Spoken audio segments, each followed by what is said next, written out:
What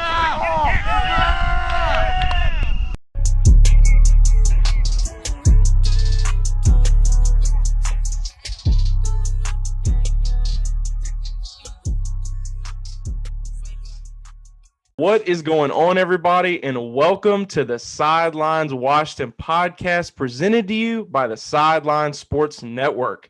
I am your host, Parker Hamlett, head of NFL operations here at the Sidelines, as well joined by my glorious co-host, the draft connoisseur, and the Burgundy and Gold Report's own Adam Aniba. Adam, we had a blackout. We had some stuff crash in the last episode. Let's hope we can keep the chaos in check this time around. What do you say? It was hilarious, though. It's all good. Yeah. But before I introduce our special guest, I want to take a moment to send our prayers out to our other co-host, Rio Robinson, who's currently dealing with some family matters at the moment. Make sure you guys pray for him. He will be back next week. But joining us today is 1340 AM's own Fox Sports, Felix Trammell.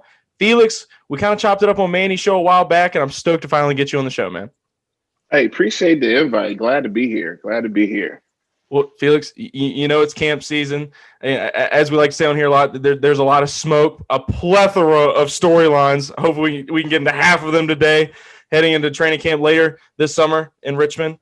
The foundation of the Washington football team seems to be being set. To kick off the show, we're going to play a little game. We're going to play a yay or nay. There's a lot of hype generating around certain individuals around this time of year. You guys ready to go? Let's do it. Let's go. All right. Number one on yay or nay. Is Benjamin St. Juste a lockdown corner? He had a great week of practice or so great weeks of practice.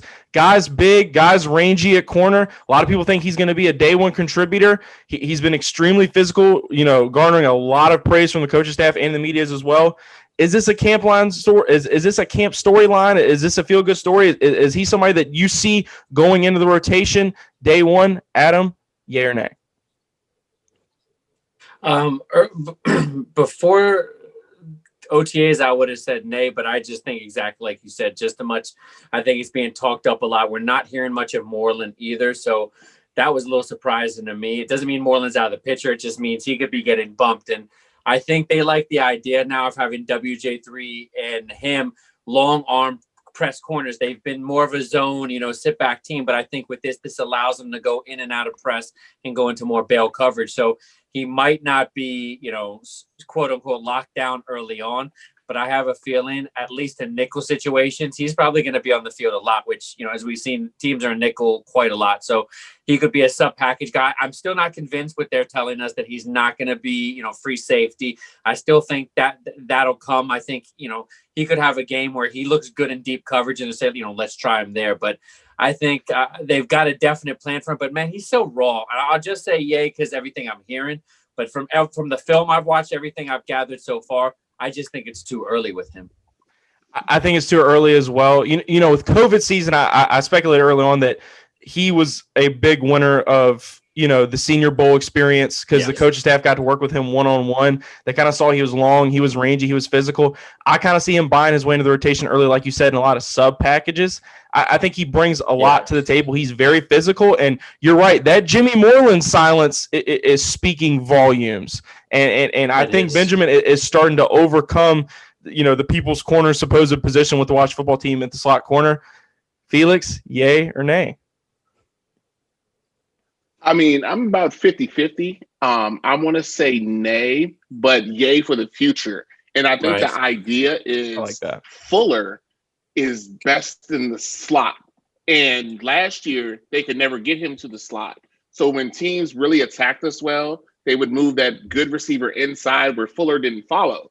And Moreland has his good things, but if it's a bigger receiver, Moreland's going to lose, especially if they're doing crossing routes and he gets picked off at a smaller size. So the idea is to have St. Just on the outside with Jackson on the other side and Fuller slide in.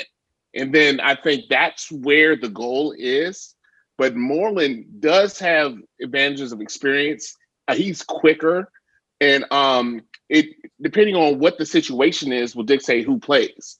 And if they're going against a lot of smaller guys, we go against Buffalo and they have the smaller receivers, that's more of a Moreland game. But when we go against the Cowboys and they come with those bigger receivers, more physical, that's going to be a St. Just game. And I think that's how it's going to play. But we got to remember, St. Just is a Rivera guy, and Moreland was on the previous staff. And that's very important. As much as we love Moreland, and I love Moreland. Great points. But that's a different staff. So St. Just kind of fits that mold. If we think of Carolina, even a raw Josh Norman, bigger guy with long arms, who they conditioned in that defense, and he became an all-pro. So that's where you're trying to get to with St. Just. So day one out the gate, probably not, but that's the building for the future. Just like Cameron Curl last year, but Curl just got pressed into duty. Exactly, and Curl definitely made the best of his duty, and I see St. Just making the best of whatever opportunities he does get in 2021. He's not going to be on there in every snap. You talk about Buffalo, Jimmy Moreland is more of a John Brown kind of corner, and I do think that St. Just he definitely passes the eye test. Honestly, this is kind of a weird comparison, but I remember Adonis Alexander a couple of years back. They kind of had a plan for him. Yeah. They wanted him to be involved in the rotation, but he lacked the true skill it took to be a starting corner in the National Football League. And like I said, Benjamin very early on showing that he's very physical. He's earning a lot of respect of everybody around him. And, like I said, I think they have a plan for him. They have a guy for every instance, and he's going to find his way into the rotation, in my opinion, earlier than people really anticipate. So I say, yeah, I think he's going to be very involved with the plans 2021. So, and not only that, just before we move on to the next one, great point by you on him not being on Moreland not being a Rivera guy. That is a absolutely phenomenal point. We're going to get into the wide receivers in a little while. That's a big reason that I don't think Kelvin Harmon's even going to make the final 53. I love Kelvin Harmon, but like I said a couple weeks ago on the show, if you were here before Ron Rivera, you better keep your head on a swivel because you're not safe. You were not a part of his plans, and they're moving forward full steam ahead. So next, yay or nay, is Troy Apke going to make the final 53 at the cornerback position? Troy Apke has been getting plenty of reps at the cornerback position. As we all know, safety has not been his forte. He has the speed to be a cornerback in the National Football League. That's definitely not, a debate. But is he in the plans moving forward for Ron Rivera and the Washington football team? Felix, I'll start with you. I'm going to say yeah. And side note, I've been a Troy Apke guy. However, okay, all right. The reason I say that is if Coach Rivera wasn't high on him, he wouldn't be trying to find a way to keep him. By moving him to corner, that's trying to give him an opportunity to make the roster. And Troy was not in a good position last year as a free safety, and part of that it was scheme. Part of that was playing with Landon, who they didn't mesh at all, and safeties have to mesh together. So a part of that was that, but a lot of it is they're trying to find somewhere to keep him. They like something in Troy Apke. He's a good special teamer. He had that blip in the playoff game with the touching of the ball, but he thought it hit the goal line, whatever. But I think that's a way of them trying to find a way to keep him. And like we were talking about guys in corner, we know who our starting corners are. We know St. Just is going to make the roster. You figure Moreland's going to be there. They like Danny Johnson. Danny Johnson's been a good glue guy, special teamer. So now there's a spot there. So he has a better spot there than he does in the safety room at this point. So I see it as a yay because they seem to like him. And just by trying to move him around, they're trying to piece him in here somewhere. So I'm going to say yeah on him, even though I know the fan base is going to get me on Troy Apke. That's fine. But they're trying to find a way to keep him around. So I would say yeah.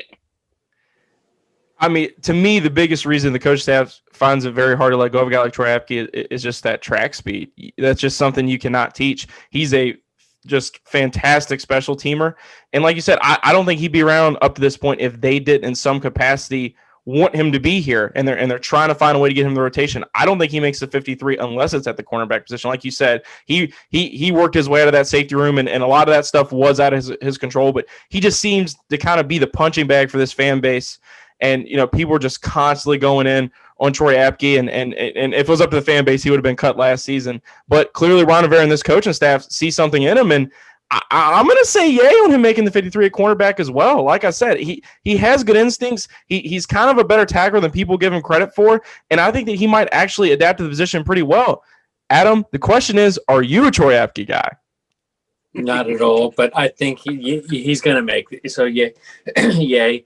But no, I'm not. And again, after the season, I wanted to just take a look to see if he really improved in any area. And, I watched the all 22. I watched everything, and I'm seeing no growth. That's my issue with him. And I understand scheme, mesh, a lot of things. But, that famous play with Burrow, going for the knockout blow with Chase Young, that was just a whiff tackle right there. So that was the definition of, what he is. Can we put him on a cornerback? I think he actually needs to be more fluid. I think he needs, part of his issue is his back pedal. So I think they'd like him enough. They're going to find a way. I think because to have him on special teams, he is very valuable. He's not going to be a great corner, and he's not going to be a safety at all. I'm saying at the end, Reeves, him, Everett, those are the kind of guys we're talking about, the back end positions from the final 53. But like you said, I think we're hearing his name come up for a reason. It doesn't mean, he's going to do great things, but because we're talking about the last spot, probably right after Danny Johnson. Because again, I'm glad he brought Danny Johnson. He's part of what got me into small school evaluation. He's a guy that I think hopefully can solve the special teams. Maybe they can get him back there more often. I think he can be the return answer, but Apke, he's a good tackler on special teams, but that's about all. But I think maybe we'll roll one more year. Then hopefully next year, they're better. That they'll have more depth that they won't need someone like him. But I think they'll keep him in the end. Apke is certainly. I think the biggest. You go ahead, I'm sorry, I didn't mean to talk over you, but I think the biggest thing with our safeties have always been, and I've said this before, all of our safeties were box safeties. We didn't have a true free. And even though Troy played free at Penn State, if you watched him and Marcus Allen would actually flip-flop a lot. Great point. And he would play in the box, and he missed tackle, but he's a good tackler. Actually, even though he misses tackles at long range, he's a good tackler. I agree, he's underrated tackler in small space. So we had a bunch of box safeties: Landon, Troy, Reeves, because Reeves really plays better in the box. Everett is a thumper. We had a bunch of thumpers, but we didn't have that rangy guy. So he didn't fit there. We know Landon can't fit there.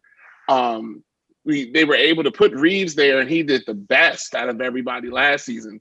But I think that's part of the issue, and you really can't bulk him up. So they're going to move him outside to try to find a way. But like you were saying, maybe a year to the most, unless he just does amazing things. Yeah, he probably won't be. Yeah. I mean, it feels like he's a track star trying to find a place in this team. And quite frankly, I don't think we'd be even discussing him right now unless he made AGG famous this week, honestly. And I know that sounds kind of harsh, but, at the end of the day, I mean, Troy Apke, we're talking about how raw Benjamin St. Juste is. To me, Apke has all the athletic tools, but it's just between the ears, man. And you can only move him around so much before, like Adam said, you kind of run out. And, we haven't seen any of those moments from Apke. You talk about Everett. I was very comfortable with Everett on the back end a lot of times last year. I can't really think of any of those defining moments for Troy Apke. I think he has a place on the football team. I just don't think it's a vital role. And like Adam said, I don't think he's going to be a great corner, just like he wasn't a great safety. But I do think it's because of the favor with the coaching staff. He is going to make the final 53. So I'm going to go with on that as well. Right. Yeah, and I was thinking this before we switch, that we were one of the few teams who really didn't have those really, really dedicated special teams guys. Think of those Patriot teams. They had guys that were just special teams guys. Right. They may have been listed as a receiver, but they never came out there. You never saw them catch a pass from Tom Brady. They were special teamers. And I think Coach Rivera is building up a core of special teams guys. Now, we don't expect him to play on the defense, but we need a core special teams guy. And I think Apke's going to fall into that category. So that's why I say downplay the safety, think of special teams, because good teams have dedicated special teamers who contribute in that threshold.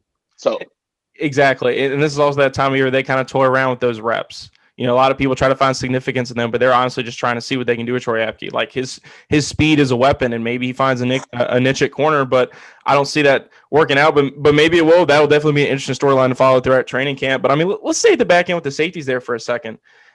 Is yay or nay, is Bobby McCain one of the missing pieces on the back end? Like we were talking about, you know, there's a lot of depth of position. Reeves played well. You know, Everett's that thumper. You know, Curl played great in situational football last year. Definitely earned his keep. Got Landon Collins coming back.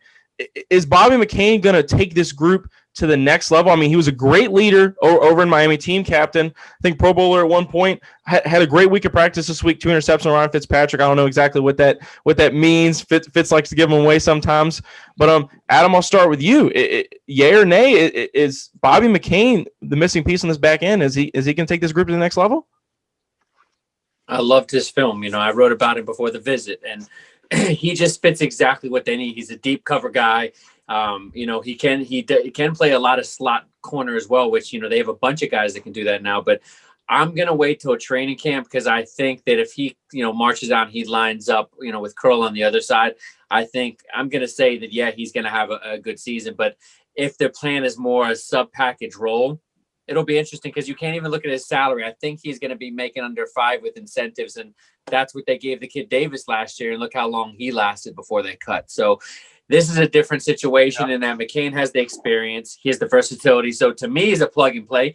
The Landon Collins thing definitely complicates it, because we're hearing that Curl's going to play some more free safety, but I think in turn you're going to see more 3 safety, looks, that Cobra formation that we've seen in a couple of years. So in the end, he is going to make, I think him and Davis are the 2 guys. They're going to add, you know, I think it's not far-fetched to say 4 or 5 turnovers between those 2 guys. And yeah, man, that could put this defense over the top of what they have already. You know, no matter how you feel about him, I had his jersey hanging on my wall for a long time. I think the best case scenario in this instance with Bobby McCain is it being semi-reminiscent of DJ Swearinger and the impact he brought to the Washington football team when he signed with us. Right. You know, DJ forced a lot of turnovers. He was a great leader. You know, not this stellar football player, but at the end of the day, he was very rudiment. He was always in the middle of every single play. Football IQ extremely high, extremely physical. I hope that's the case here with Bobby McCain. And like you said, the film adds up. You know, he's all over the place, team captain. Like I said, you certainly can't blame the Washington football team for bringing him in. And I do agree, Landon Collins certainly complicates things. It's almost like a year ago we talked about all this lack of safety, and now it almost feels like an abundance of riches. Like who's going to go where, who's going to do what.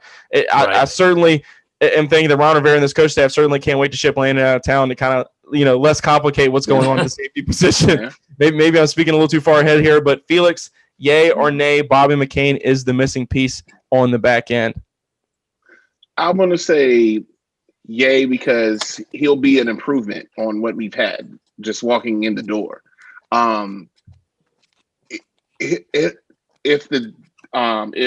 Jack Del Rio can trust him, you can be more aggressive on the front, because there was time like in the playoff game, we couldn't be as aggressive because we didn't quite trust the game. And Tampa went to max protection and blocked us up and was able to get his receivers down the field. So that it all links together. So if Jack Del Rio trusts Bobby McCain, then they're more aggressive up front. That will in turn turn into turnovers, because now we're being more aggressive and not just relying on the front 4 entirely. So I'd say yay, and I do agree. If they could have gotten rid of Landon for the right price this year, they probably would have. Yeah. And like I said, he was before Coach Rivera got here. Curl ended up being a surprise in that role, which allowed Everett to come on the field, and it just kind of made the defense meshed better. If you noticed once Curl got in there, like they were trying to put Curl in there week 1.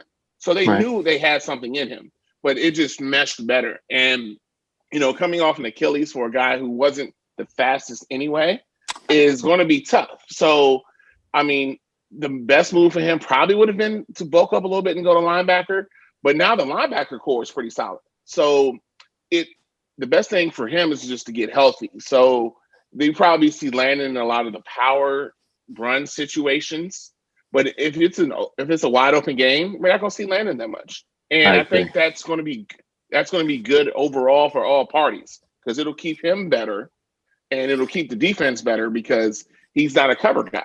So I think Bobby McCain will solve a lot of problems just because he's better than what we've had back there. And that'll just in turn connect to everyone else. The corners can press more. They can send another rusher.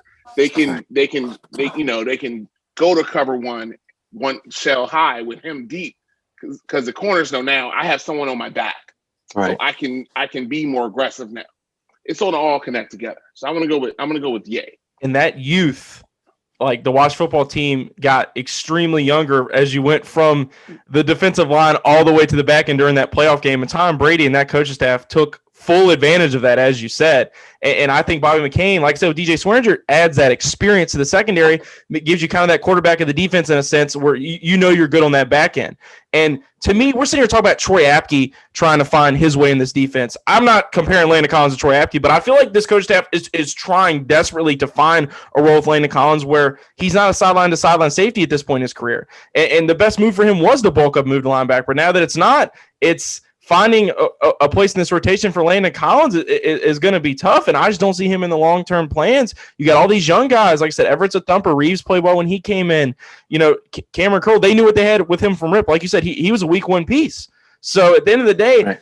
I don't want the Washington football team to sabotage themselves by trying to force Landon Collins in the rotation here. And this comes from somebody that was extremely excited about him at signing.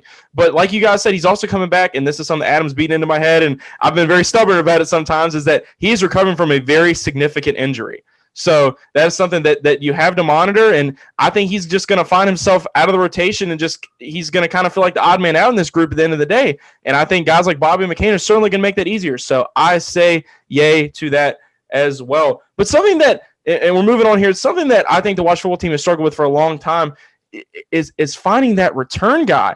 And something that's been churning up a little bit this week, as far as special teams concerned, is rookie Dex Maline. Is he possibly the kick return that the Washington football team is looking for? Is that the reason that Coach Rivera then brought him in? Adam, I'll start with you. I'm going to have more coming out on him soon because I think that he's on that fringe. He's on that end of the roster. I think he'll probably not make the 53. He'll probably be on practice squad, so we could see him a little, later in the season. But I think he's just in a position where it's just a crowded room, and he just doesn't have enough return ability. He had, I believe, it was under 20 combined kick return and punt return. Nothing was flashy. As a receiver, he really has issues with separation. His short area speed, quickness. Yeah, he's a little stiff. But I'm telling you, you see him in camp. I'm definitely seeing improvement just on clips. But again, he's the definition of a project guy. But to try to get him into the return game, I think, you're looking like I said, we've talked about Danny Johnson, a guy I'm hoping will gain more traction is Jared Patterson, but I think we're hearing a lot more that he's going to, he'll get some real carry. So I think we'll take him out of that equation, but I think they're looking for more of, a guy that has that short area quickness, lateral quickness, that's just not going to be a north-south, returner like the BYU kid would go. So I think that they're going to look for more diversity in that. So yeah, I don't think that it's going to happen. I personally don't see it either. It's something I saw kind of buzzing on the rumor mill on Twitter. Like I said, he just kind of lacks that explosiveness. He's definitely, like you said, he's shown a little bit of improvement in camp so far. He's quicker than I thought he was. I'll at least give him that. But up to this point, I've always seen him as Zach Wilson's roommate. And he's an overachiever. He's the definition of a, he was a walk-on, and he turned down opportunities to get scholarships to walk on. His dad, I believe, was ended up being a professional, drafted, I think, in late round professional baseball, went to BYU as well. He's a guy that, he wants to get it. And early on we said, I was hearing Hunter Ref now, and I looked at some of it and I don't see it. I don't know. He's a lot, he's a lot more. Yeah, and you just started. I don't know if it was the white guy slot whole thing. Of course, the Wes Welker I heard throwing around. I think you look more at like Hogan, the receiver that played for the Patriots and was around the league. I think. Oh yeah, Chris Hogan, guy. A shorter guy, not quite, but he's about 6'2", so he's not that much. But no, yeah, he's stiff, and again, he's just that late round pick that hopefully, I think they see enough in him to develop him maybe. But return, no way. They'd be in trouble if he's their top returner. Definitely lacks that explosiveness, and guys like Adam Humphrey certainly make it harder for him to make the final 53. as well. Felix, yay or nay? Do you see any return value with the young rookie? Not really. Like everything that was just said, I'm not good on his hands as a punt returner, and that's been Steven Sims' biggest issue is his hands. It's not his return ability, it's his hands. And Max Maline's hands aren't much better than Steven Sims. Then he's slower and less shifty. So I don't see that. I was hoping for Peterson. If it depends on what they're doing with that third and fourth running back behind Gibson and Barber and all of those guys. If he's getting carries, if he's not, then I actually expect him to be the punt returner and Danny Johnson to be the kickoff returner like he's been, because he going downhill. Danny Johnson's a better returner, but I think Peterson in the middle getting those kicks would be good punt as well. So I don't see it from Max just because, like it was saying, he's a project. He does have some value and he does have some coachability where you can work with him and he'll be a project down the line. But coming out the gate, being the returner week one, I highly doubt that he'll be even on the 53 at the end of camp. Yeah, I guess it's just that slot returner stigma that Adam was just referring to. I mean, great story. Like you said, over at Deeper, Kama had some great stuff with him as well. Make sure you guys go check that out. But, it's not just about the story, but, I mean, let's transition to another great story.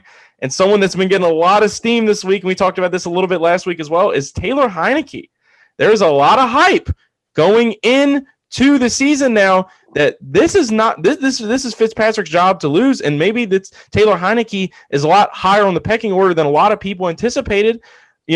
Shout out to the Bergen Zone Kyle over there. He said that I remember him saying months before the draft that Taylor Heinicke returning and what this coaching staff expects from him is the reason they didn't go out and get a younger quarterback. Guys, I think Gary hit 30 here in maybe a year or two, so he's not exactly a young buck, but he showed in that Tampa Bay playoff game that there might be something there. And, it might not be the legend of Taylor Heinicke, that there might be more to the story here. So, and Pete Haley, shout out to him over at NBCS Washington, talking about how Taylor Heinicke packed on some pounds. He's looked great in camp. He's made some killer plays. I know you guys have been catching up with that on Twitter. I don't know how you guys feel about the Taylor Heinicke situation. I'm a little bit of a geek for it. But, Felix, I'll start with you.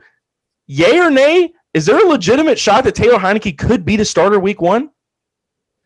Nay on starting week one. Yay on starting games this season. And they're very high on him. If we think back to last season, when did the offense look the best? With him on the field, the mobility, quarterback, the mobility, and his mobility in the pocket, and his ability to try to push the ball down the field. Didn't have the strongest arm, but the offense looked totally different with him actually throwing the ball down the field. So I told people, I was like, they really like Taylor Heinicke. Heinicke's number 2. Allen is 3, and people were like, well, Allen will be the back. I'm like, no, Heinicke is the backup. And, Allen's coming off the major ankle injury, even though he says he's fine. It's still an ankle, still will take time. They really like Heinicke, and they know that they can put him in at a moment and the offense will move. And that's probably the biggest goal. He doesn't have the strongest arm, so he's going to throw some interceptions, but interceptions aren't necessarily a bad thing. And I want to make sure people understand that in camp. They're like, well, Fitzpatrick threw 3-4 interceptions. They're doing that because they're pushing the ball down the field. That's where you test your limits. You test your limits. Okay, can I fit this pass in here on this coverage? Boom, I guess I can't. Or boom, I can't.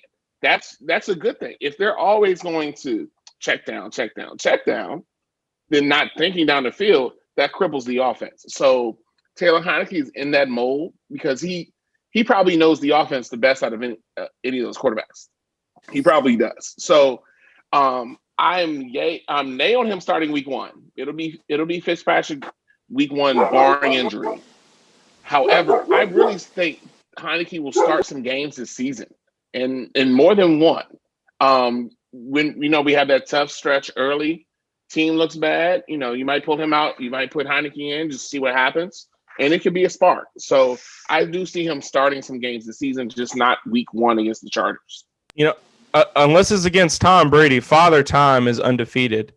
And Fitzmagic runs out pretty quick. And along with time, it could run out a lot quicker than people are anticipating. People are telling us to enjoy the ride, but I think that this coaching staff, like you said, is a lot higher on Taylor Heinicke than a lot of people think. A lot of people, I said at the time, a lot of people considered what happened a fluke, and I really never felt that way. Just from an X's and O's standpoint, you're sitting there watching the way he's playing against this well-oiled machine Tampa Bay Buccaneers defense, and people are, they didn't have time to prep for him. Well, this is the little noodle-armed kid from ODU that was taking classes, undersized. Everybody knows the stigma with Taylor Heinicke. So I think that this proves that there might actually be some legitimate hype behind this. And he did everything he needed to do this offseason so far. He went and packed on some weight. The durability has always been an issue with him. Wherever he is, he's always gotten hurt. He's always been the guy holding the clipboard. And he has a legitimate chance to earn a shot here with the Washington football team because, like I said, no one knows when Fitzmagic is going to run out. And like you said, long term, I see Fitzpatrick being the starter week 1. I don't think saying that Heinicke having a shot to be the starter being week 1 is this crazy thing. I think this is a lot more of a competition than people think. And there's also this argument that, if they can't name the starter now, then they don't have the starter. And I could certainly understand that. It is early, and it all is just speculation at this point. Adam, week 1, Taylor Heinicke, is it possible, yay or nay? Well, we talked about when Fitzpatrick first got signed. I thought, yeah, definitely Fitzpatrick's going to be the starter. But, man, after Taylor Heinicke came into OTAs looking like he did, I have not seen too many quarterbacks come in. And I've seen cornerbacks, I've seen safeties, I've seen linebackers come in and add 15 pounds of muscle look like that. But it wasn't just that. What I wanted to see is how fluid he looked. And just from the OTA clips, the stuff that we're getting, man, he looks the part. So I'm going to say my bold prediction is he's going to take the job. And it's going to be that, it's health. And I think that he's going to invest every penny he's got. Something that has really stuck with me when someone was talking to him about one of the best parts about getting this contract. And he talked about, basically getting rich for playing the game that he liked. And what I kind of walked away from that, and he was talking about guys that he watches, is he is going to spend his money on doing everything he can to help his body. And I think that's something that a lot of people sleep on with the Tom Brady's and these guys and their plans. And, it's not just diet. Okay, guys, there's a lot of things there that aren't on banned substance list that, when you have money, you're ahead of the curve, as far as what you can get, what you can take. It's just not even, it's not even on the radar right now. So, once he has access to that, and again, people are joking like, what's he juicing and stuff? No, I definitely don't think he is. But I think right now he's doing everything he can to take the job. Fitzpatrick, I have to say, what I've seen, it's OTAs and you can't take much from it. But I think the fact that he's learning a new playbook, even though he's seen everything, and he's going against a guy that has seen everything as far as the playbook goes, all the matchups. And it's going to be, everyone's talking about airing it out. I think people are going to be surprised. This offense is going to be a lot less about airing it out and a lot more about exposing the middle of the field on teams. Because now when you add a De'Ami Brown, when you add, the different weapons, especially Samuel, that's a guy that's going to be able to just line up everywhere. I think they're underestimating what Taylor can do. And, I'm glad you brought up the Tampa Bay. This is everyone that someone says they didn't have time to prepare. They do this. Well, what difference would it have been if they had time to prepare him, run around and just make people look silly? That they were going to drop back, their linebackers are doing extra spy on him, maybe. But the plays he was making were backyard style plays. Off script, completely off script. That's the kind of stuff, Vic, all these guys just made a career with. And, I think that if he continues to do that and stay healthy, to me, that's my bold prediction that I think as soon as I heard that it's truly an open competition, and I do believe it, that I think that he'll get the job as long as he stays healthy. Because I don't think Fitzpatrick is going to do enough to blow away the coaches like Taylor Heinicke. I think he's been on a mission. Just when you see everything, his face, this scowl, it looks like a different guy out there. Exactly. It doesn't even look. And you're talking about not a year. This is 6 months. So, my God, what are we going to see by the time we get to training camp? That's another how many weeks away? I think we could see even more. So I see no reason to say, to me, I think it's not just about a fan favorite. It's about a guy that Ron Rivera, Turner, and they just love. They've groomed him. And if he can just get better and better and better, I see no reason why. Just because they're paying Fitzpatrick $10 million that's chump change for backups. Good backups are getting that money in the NFL. So to say that, he has to start for that reason, that would be short-sighted. So to me, that's my bold prediction. I think Taylor takes the job. He's just going to continue to impress. And that's the thing. Don't forget, I said this before. They signed him quick. If you remember, after the season was over, they signed him like 2 weeks later. It was quick. And remember, Kyle didn't get signed till March or February, March. And he was the cheaper guy. He was cheaper, and his contract's cheaper. Like they saw a solid investment, and the team made it quick. That shows that they desire him and they like him because they went and signed him quick.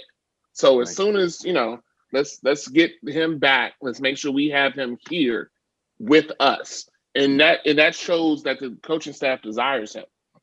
I think Turner's job is going to be on his back. To be honest with you, I don't know where I'm going. You already know where I'm going. Yeah, I don't think he's going to have the leash enough to wait out another franchise quarterback, maybe get drafted next year. I think he's not going to bet everything on Fitzpatrick. So I do think that the coaching staff will be, pushing Rivera that, let's get Taylor more reps as starter. So if we start to see, more closer to a 50-50 instead of a split three-way, which I don't think we will see a split three-way.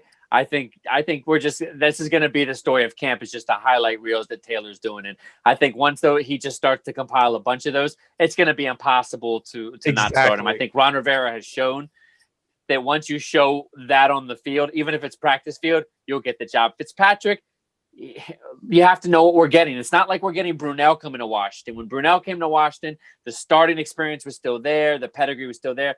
Fitzpatrick, he's the best case scenario, in my opinion. When we got him in the season, it was him or Tyrod Taylor. I had Tyrod Taylor as the likely scenario because it just meshed with what we saw them do late in the season. But to be able to get Fitzpatrick for what they did, to me, you can't go wrong either way because he'll have no problem coming on to be a backup. This guy, it sounds like he's just happy to be making $10 million in the NFL now. Right. That's everything I gathered from him. Taylor loves the game and he's ready to prove himself. Two different points of their careers. And Taylor, like you guys said, is an investment. He looks the part. He has changed the narrative. It's obvious what's being said about him behind closed doors. And like Felix said, they've obviously invested in college at 3, and that's fine. He's got a long way to go in terms of his recovery. But Taylor, like you said, is taking care of his body. He has highlight reels in practice so far. Him and Diami are really forming a connection. And like I said, I know it's early, but as a play caller for Scott Turner, Taylor just brings more to the offense. And what necessarily is wrong, and we're about to get into Scott Turner, but what necessarily is wrong with Fitzpatrick being that backup, being that doomsday button? There's no better doomsday button backup in the NFL than Ryan Fitzpatrick. It's never worked out for him to be the guy. Why not bring Taylor in, try to garner him, see if that wasn't, just some random spark that he had in that wildcard game. See if this is somebody you can invest in, somebody that can take this offense to the next level. Like you said, Scott Turner is not going to survive until that franchise quarterback comes along. So let's talk about Scott Turner here a little bit.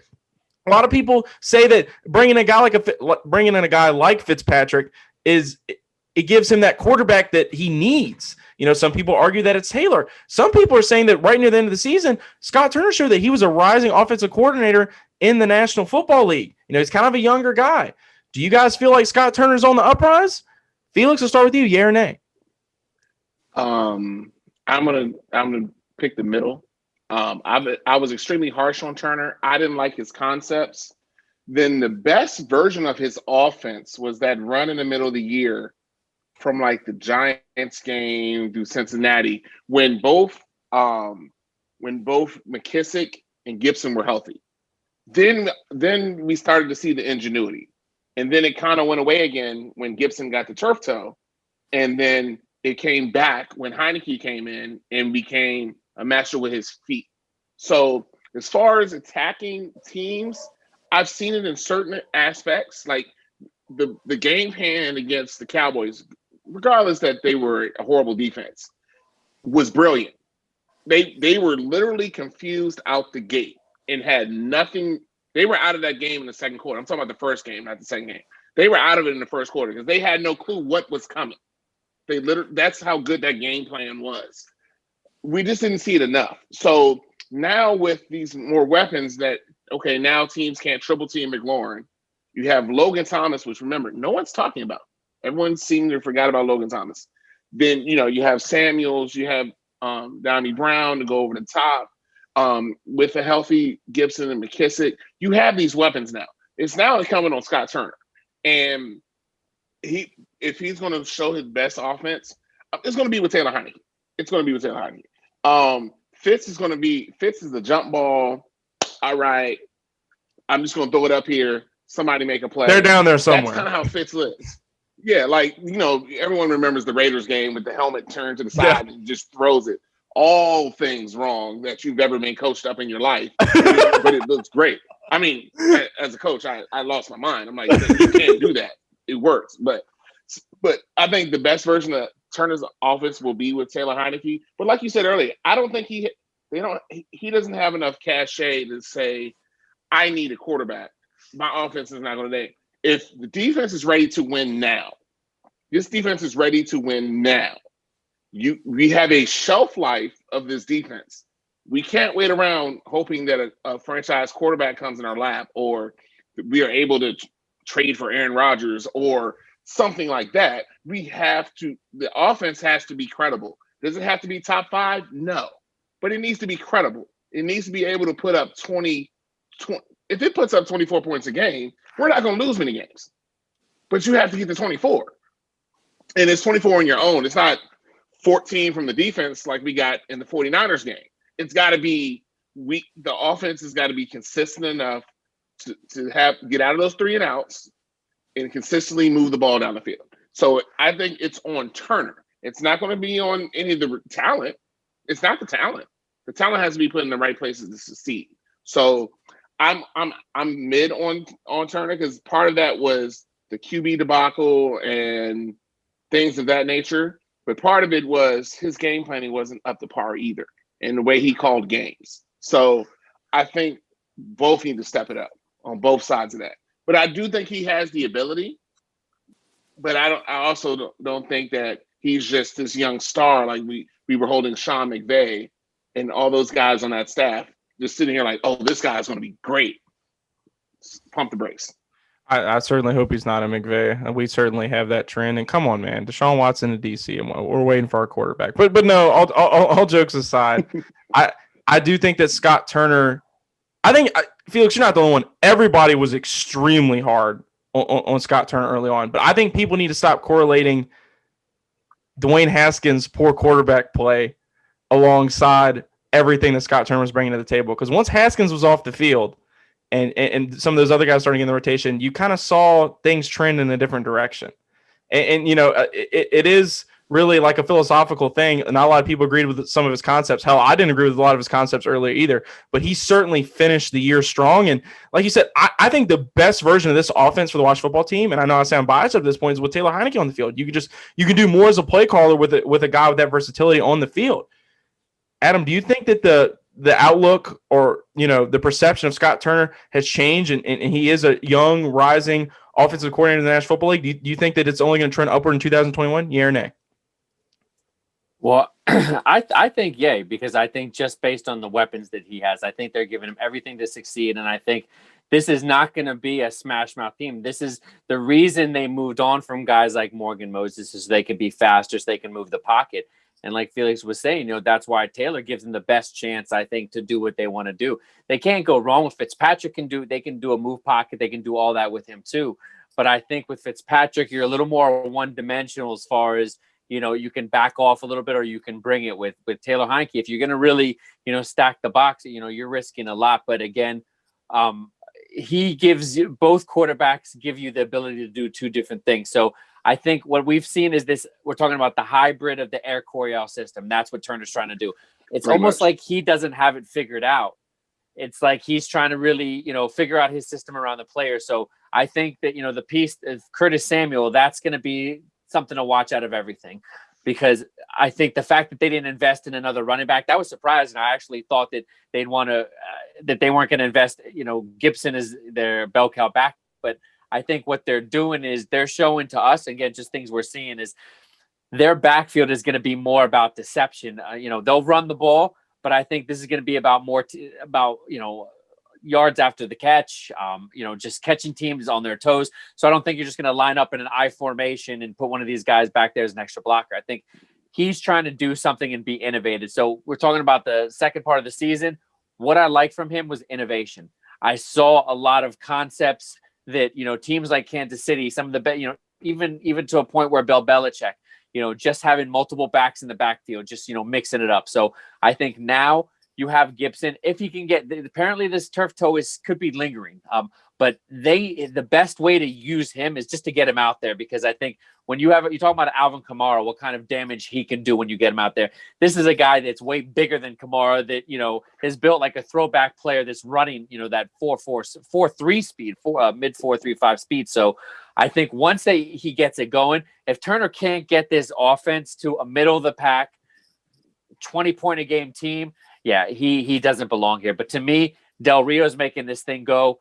And it's about giving them the short field. So if they can give them a short field, they'll put the points on the board. So I think it's about defense helping the offense. And I think the pieces that they've done on defense will do enough to let them pin their ears back and take more risks for more turnovers. So I think a shorter field, that plays best for Turner in the long run. Because, if you're getting to him to start on the 20 every time, I think Turner is still got a long way to go as a play caller, especially a situational play caller. Yeah. So best case scenario is they have good fields and he can really just trust his playmakers and not really just put it on his quarterback's back right now. Because I just don't think they're built like that right now.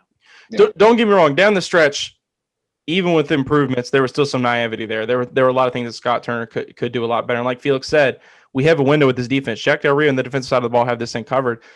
But the Washington football team did as much as they could in the offseason, go get as many Swiss Army knives and just add to this arsenal so that you don't have to worry about but so much situational football and have the ability to stretch down the field and score points. And because there were so many instances where the defense was shutting people down last year and the offense couldn't score 10 points. And, and I can't blame it all on Turner. There was a lot of factors going into that. I mean, and I think that they made the best a lot of their situations. Like I said, it was a quarterback carousel. I think in 2021, it's a nut up or shut up year for Scott Turner. You have all the weapons you need in your arsenal. You have all the tools. There's going to be no excuses. There's no scapegoat at quarterback. That you have everything at your disposal, and we're going to find out just how much value he has in the National Football League as a play caller in 2021. So our final yay or just nay. Keep this one. Yeah. Before you move on, just one more thing I wanted to say. I forgot it was Zampese. Remember him, the quarterback's guy. Turner will get it. I don't think Turner's leash will be big, even though there's history. So just remember the guy Zampese. His development with the quarterbacks is going to go a long way, not only for the quarterbacks, but there's the Zampese family is a long bloodline, and right now Turner again, I think he can't just be average. He has to do a lot. So again, look for Zampese he could possibly even be more involved in the play calling as the year goes by if they start to struggle a little bit. And Zampese, and a Fitzpatrick guy. And one thing I wanted to mention before we move on, I was leaning that the team would go get Marcus Mariota. And the reason I was thinking that is because he wants to throw that zone read in there. And the offense is built for that zone read. And we haven't had a zone read guy. And Heinicke, I love him, but he can't be that zone read guy because his body can't take it. Fitzpatrick can't be it. Kyle Allen would have been it, but Kyle Allen, has the ankle issue. So that's why I was thinking Mariota just because I think Turner's offense at its peak would have that zone read element. Agreed. And you put that, you put a Mariota back there and he has a mesh point with Gibson coming one way and Samuels coming the other way. Danger. And you tuck somebody behind that, you now you have the multiples. So, that's neither here nor there, but I think that's what Turner's Peak's offense would have a zone read guy at quarterback. Yeah, and like you said, I don't think, even though Taylor has mobility, I've been saying mobility, he's not a zone read guy. He can get you, I know you guys caught it on Twitter this week, the highlight of that huge run he had in the game, kind of one of those forgotten plays. He can be that guy that kind of shake and drive and get his way out of the pocket and get you that 20, 30-yard run because of his explosiveness. That's where the mobility matters, his ability to maneuver in the pocket. But you're right, being able to add that zone read concept to the offense, which they tried with Kyle Allen, is something that Turner is itching to do. And that's certainly something that I don't think that they can do with Taylor Heinicke. If it was Alex Smith before the leg injury, Alex Smith would have did it. And, exactly. Alex just wasn't the same guy. But if Alex was at his normal self, you would have had that zone read element last year. And they actually called some zone reads last year, but Alex wasn't keeping the ball. No. Thank God. We don't need any more injuries. It was automatic give. Yeah, it was automatic give. So we got our final yay or nay before we move on to our final topic. As you guys know, Mr. Julio Jones did not get traded to the Washington football team. He is now a member of the Tennessee Titans. I know that breaks a lot of people's hearts. A lot of people say that he is the perfect complement to A.J. Brown. Number 2 in Washington. Now, no, I'm not comparing him to Julio Jones. That's not where I'm going with this, so no need to roll your eyes, people. But is Dyami Brown the complement to Terry McLaurin? And how deep is this wide receiver room? And who is the odd man out here? Felix, I'll start with you. Are we deep at wide receiver, yay or nay? Sorry. All right. Yay. We have a lot of bodies, so we're deep there. So we're going to go down a list. McLaurin's on the team. Brown is on the team. Cam Sims is on the team. Now we start to get a little tricky. AGG stepped up because he was not good last year. And part of that was you went from Liberty to the NFL with no training camp. So receivers, more than anybody, need to learn timing, precision, how they line up. He didn't get that work. So he put in work in off season. He was drafted by this team. So I see him as being 4. So now we're at 4. Humphreys, if he's healthy and in his thing, you would think they would keep him. So now you left with Kelvin Harmon, Steven Sims. You left with those guys at the tail end of that roster of that 6, which makes it a good problem. Gruden guys. Those are Gruden guys. Harmon is liked though. I've talked to some guys on the staff. They do like Harmon. They like his physicality. They like his body size. They like that physicality. So that's why Harmon, if he can come back fully healthy, will be okay. And if not, they can always IR him and bring him in later. So that opens up another spot. So is Damani Brown? That's a lot of pressure because this was such a wide receiver class. I mean, some of those guys that went in the first round are just, you had a Heisman winner, wide receiver in the first round. So is he going to be one of those guys? Maybe not. But if he can be Terry McLaurin, think about if we had 2 Terry McLaurins. Now he's not the route runner that Terry is, but he has the speed, and speed is just going to kill. And so if everything goes to plan, he should be fine over the top, crossing routes, deep middle. Like you said, we're going to attack the middle of the field a lot. So flex him in, send him up the seam.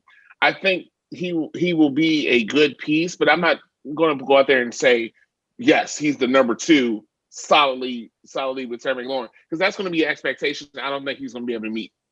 And I don't think that expectation needs to be put on him. So just let him develop, let him adjust to the speed of the NFL game, but it's there. It's definitely there. So this team is deep at receiver. I'm not sure if he's just it's not Julio coming in with A.J. Brown. It's not Justin Jefferson walking in the door. It's none of those guys who got drafted this year walking in the door in that first round. But he has the ability to be really good, though. Really, really good. And we talked about it a couple weeks ago on the podcast. I thought that the fans were kind of hyping up a little bit too much. But after seeing him in camp, his ball tracking is ridiculous. Like you said, I said this early on, he does not have the route tree of a guy like Terry McLaurin. A lot of people see him being a player like Terry McLaurin being his best case scenario. I agree with that as well, but I think that they both have very different games. I think that he adds a different aspect to this offense. And, I'm going to go with yay as the Washington football team being deep at wide receiver. I think they have a good problem. Like when you have guys like Harmon and Sims at the bottom of the dichotomy there. And Adam, I'm going to throw this to you because this is something we kind of got into a little bit last week is how safe is Kelvin Harmon's job? Nice little nugget there by Felix saying that this coaching staff is high on Kelvin Harmon, but I just can't help but feel like there's this nagging feeling that he just kind of feels like the odd man out. I feel like AGG is going to get a shot because of his youth and like Felix said, COVID year. But what is your stance on Kelvin Harmon and his place in his wide receiver room coming back from injury? It's the preseason games between him and AGG and the back end guys, the roster, it's going to be training camp's going to be great. And, they'll probably look awesome, sometimes against this defense, but most times than not, this defense is going to dominate training camp. So it's going to get going to be really to get a hard look on how this offense is progressing, especially at offensive line. So there has to be a lot of focus on the preseason. I think expect a lot of the youngsters. Don't expect to see any significant guys seeing significant time in the preseason. Like, in the past, we'd see a final dress rehearsal, a quarter, sometimes a half of football. I don't think we'll see any of that for guys that see meaningful time. So I think with Dyami Brown, I think you'll see a little snippet of him early on. But for the most part, guys like AGG and Harmon are going to be the guys that are probably walking out as starters for a lot of the preseason games. Because I think when you're looking at the back end of the roster, you can only have so many of those big, tall possession, guys that are going to, get the ball over the middle. But what I like about AGG is last year he was dealing with hamstring injury. So it was the transition to the game and also dealing with that. And, we've seen with hamstrings, those big guys, they can linger. But AGG is a guy that I spent a couple years watching. I really saw his progress year after year.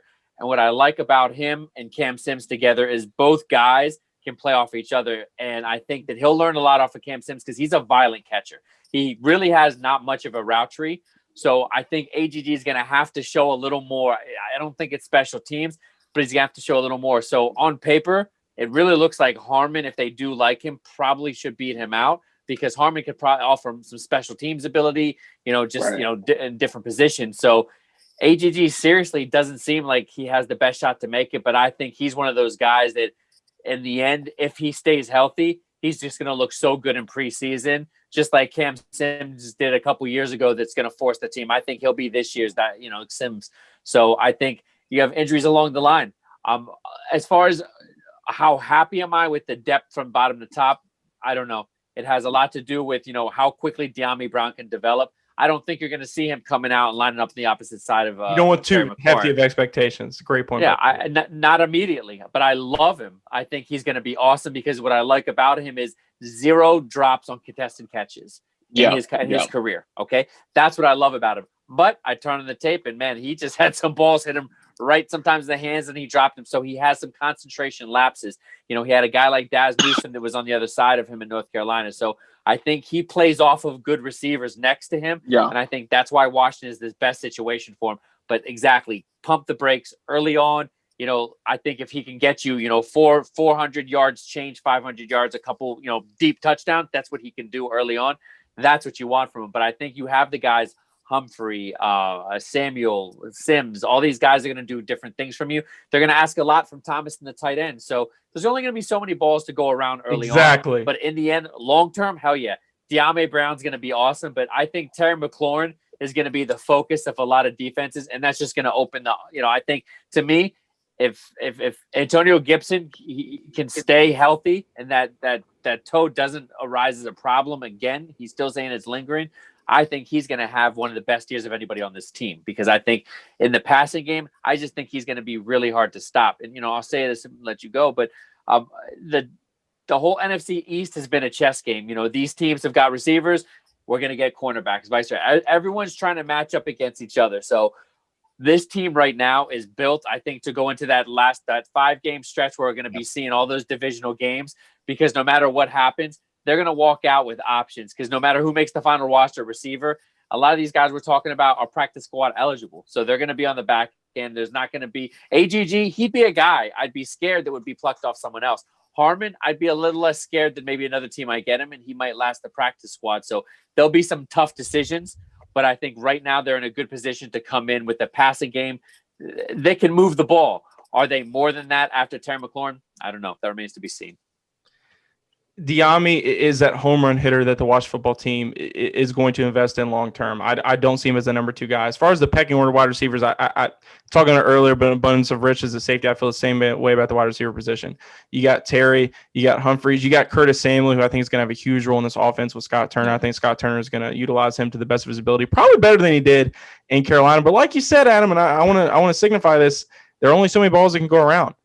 And there's only so many guys that are going to get opportunities. And due to his injury, I don't know how much of a fair shot Harmon is going to get. I love Kelvin Harmon. He was on my mock that year. He's a guy that I was very excited to get. I think him and Haskins were kind of forming a little something. And when his number was called, he made the most of his opportunities. And I think he can do that. But there are only so many balls that can go around, and there's only so much time in camp, and there are only so many preseason games. So I just don't want Kelvin Harmon to get lost in the shuffle here. I feel like he's kind of an afterthought at this point. I don't think that he's a lost cause whatsoever, but I think that he could end up being a victim of circumstance here with kind of this new era garnering with Ron Rivera and the Washington football team. But, you mentioned the NFC East. That's a perfect segue into our final segment. As usual, you're picking off on what I'm putting down.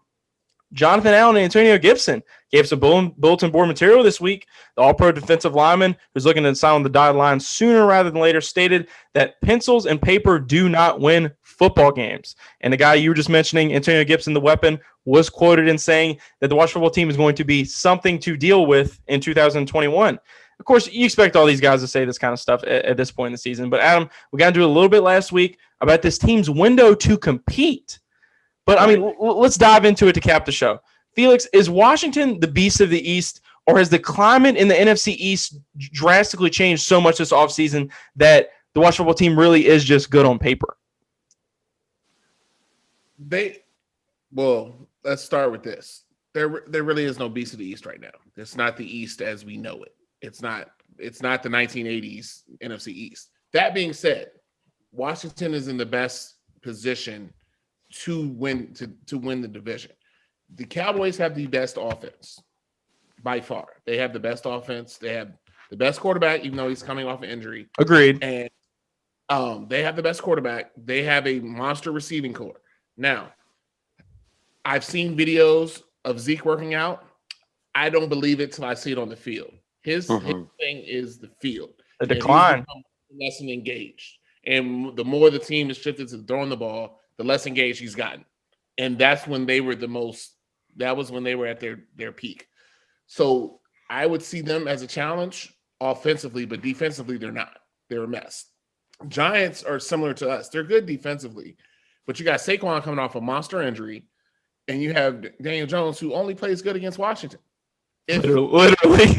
If we literally changed our jerseys to anyone else and played them, he would probably do terrible. But he sees Washington and has the games of his life.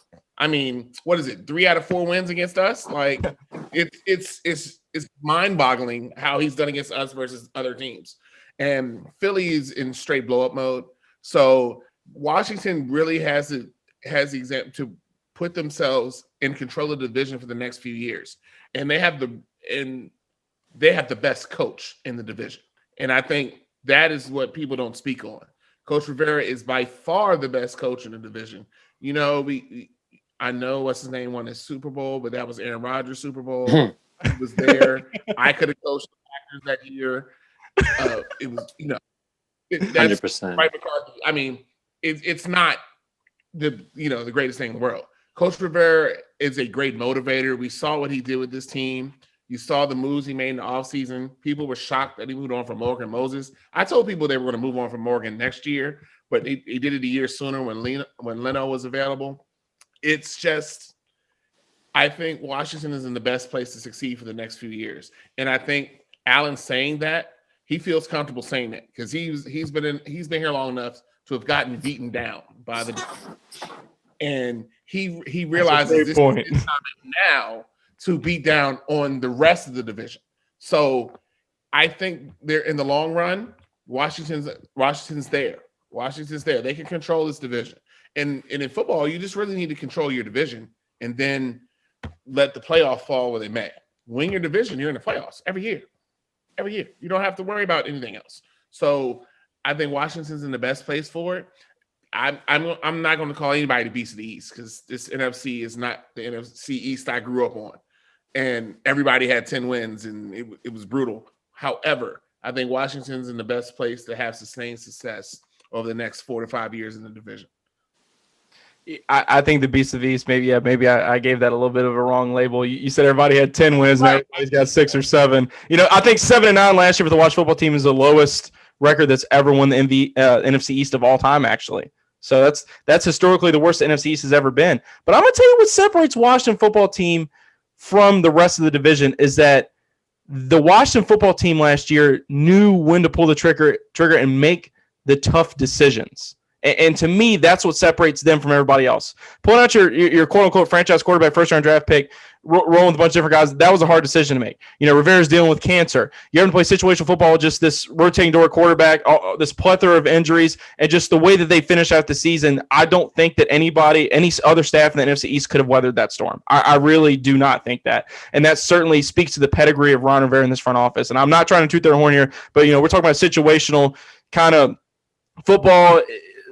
Ron Rivera and them just blew it at the park and ended the season the best way that they could, the best way you could in the most dysfunctional division in football. And, like you said, Jonathan Allen, he's been here for the rough times. I don't know if you guys remember that. I think it was the Case Keenum-led Washington football team under Jay Gruden. They lost to Chicago Bears on Monday Night Football, and Jonathan Allen, fresh off the precipice of coming from Alabama, I'm just sick of losing, man. And, I can sit here and I can say whatever I want to you guys, but at the end of the day, we're not putting the product on the field. And I don't think that guys like Jonathan Allen would say the things that they're saying unless they really felt like they were just better, or just good on paper. Like I said, Washington football team has made all the right acquisitions in the offseason, had a killer draft, not a sexy draft, but one that got you that general of the defense that you needed. You kind of bought your time to go get your franchise quarterback. But as far as the rest of the NFC East is concerned, I think the Washington football team's the favorite. I don't care what Michael Gallup says. He can say, no one's going to be able to stop us. You tipped it off perfectly. Ezekiel Elliott, down year last year. Ever since he signed that dotted line that I was just talking about Jonathan Allen, it's just been a downward spiral. And I'm not saying that Ezekiel Elliott can't get back to that point in his career, because he can. He was a monster at OSU, and 2016 he was the best running backs in the National Football League. Go ahead. Their best asset was their offensive line, which has gone downhill. Tremendous. That's what I was about to go on. So they were exactly off to that line, and then that line fell apart. So the team fell apart. That the line matters. And everybody else around Washington got worse, and Washington's only gotten better. And Dallas is a juggernaut offense. There's absolutely no denying that. Amari Cooper, Michael Gallup, CeeDee Lamb, Dak Prescott. I was clamoring for him to come to the Washington football team. I think he's a great quarterback. Honestly, an underrated quarterback. I think you throw him in the Washington football team, he takes that offense to the next level. But he chose Dallas. He signed that huge extension in the offseason. He's their guy. We certainly have a problem against Dak Prescott, especially in Jerry World. And that is a situation that we are going to have to overcome this year. But I think the Washington football team is more equipped now than ever to meet that challenge. And like I said, this isn't your dad's NFC East, and these aren't your dad's Dallas Cowboys either, because this defense is absolutely pathetic. You got Micah Parsons and Jalen Smith, Leighton Vander Esch at linebacker. That's certainly their strong suit. But on that back end and that secondary, man, it is absolutely horrendous. Hopefully Dan Quinn can come in and turn the ship, but I just don't see the Dallas Cowboys as that strong number 2 in the National Football League, in the NFC East. To me, the foe of the Washington football team in the NFC East is the New York Football Giants. And I'm going to just go out and say this, and I've been saying this since day one. Daniel Jones is not the guy, and they are not willing to make that decision on Daniel Jones. His ball security, atrocious. Like you said, you put him in against any team other than the Washington football team, he does not even look close to being the 6th overall pick in any draft. I think the biggest reason that they're right there with us in the NFC East is because Joe Judge is just as much of an adult as Ron Rivera is. And Joe Judge made the best out of a lot of situations last year in New York. Had a big win in Seattle. It came down right to last week. And let's be honest, we know Philly's a dumpster fire. Hurts is the guy. You got Devontae Smith. Hopefully they can go in the upswing, but you got a new coach. They are the burning dumpster fire of the NFC East. That's definitely not a debate. And Joe Judge and company, like I said, they're running it like adults over there in New York as well. That defense is absurd. Honestly, very underrated. They won them a lot of games last year, even with Colt McCoy, of all people, under center. To me, the X factor for them is everything they've added on offense with Kadarius Toney. Guy's a burner. Urban Meyer came out and said that they were hurting that they didn't have a chance to take him at the end of the first round.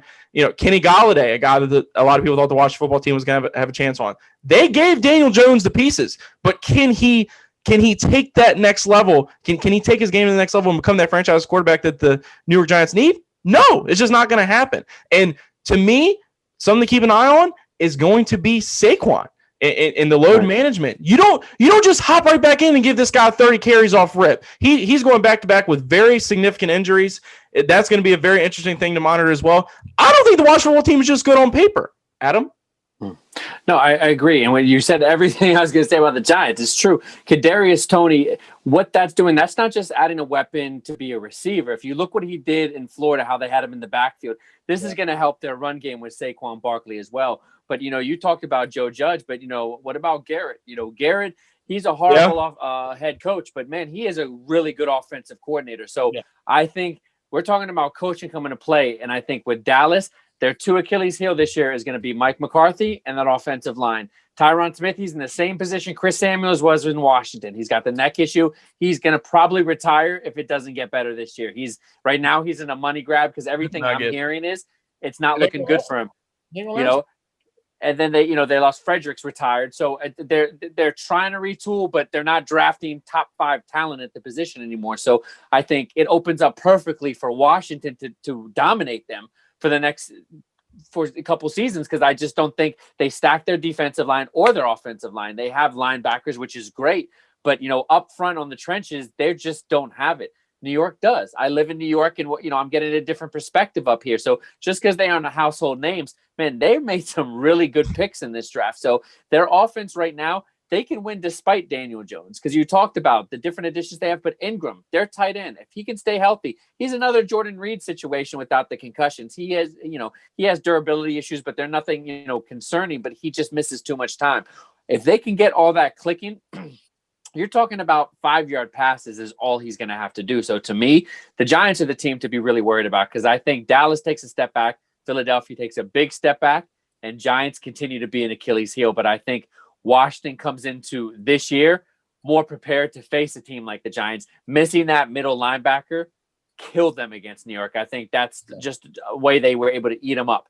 So I think now that you have Jamin Davis already calling plays, which I didn't think it would be this quick, I think that speaks volumes how quick this team will be able to, handle the teams in the East. But I think that, again, that 5-game, 6-game stretch at the end is going to play right into Washington's hands, because I think even if teams are suffering injuries, I think Washington is the best equipped to come into that point and still, play good football. Because let's remember, there's that extra game that's going to make a difference this year.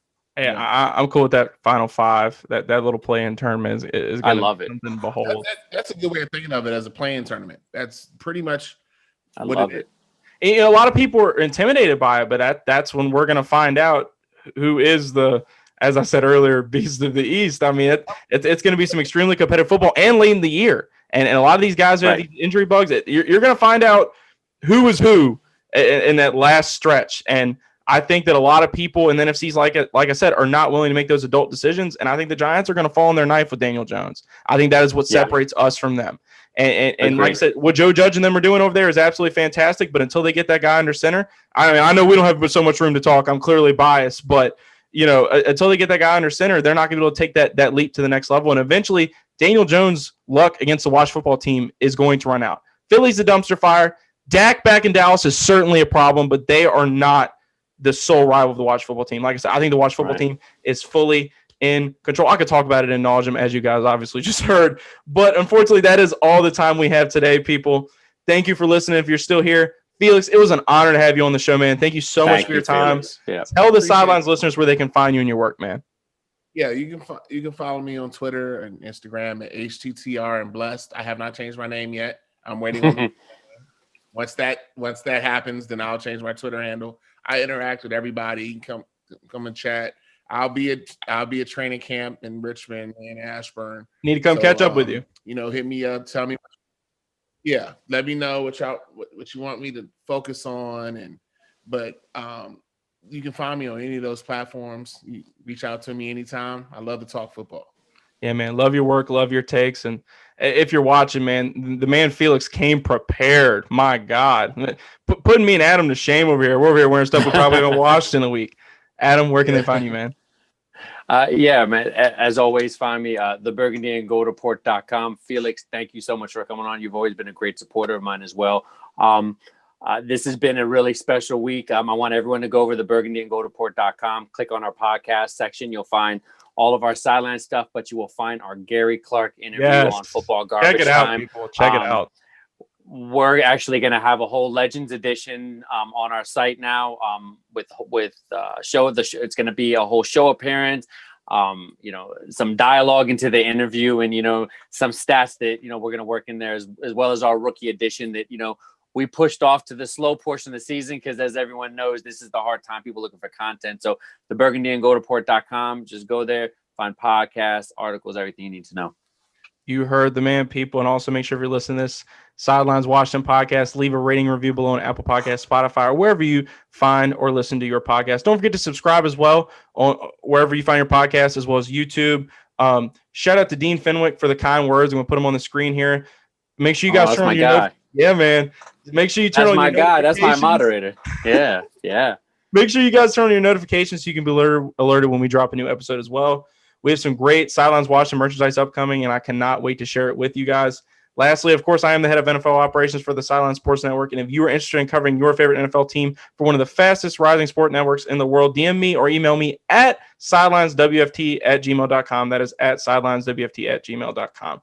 We will be back next week with Rio. Hopefully have him back. And we have a very special guest, and he is a very big analytics guy for those who like hints. But until then, this is the SSN signing off. Peace.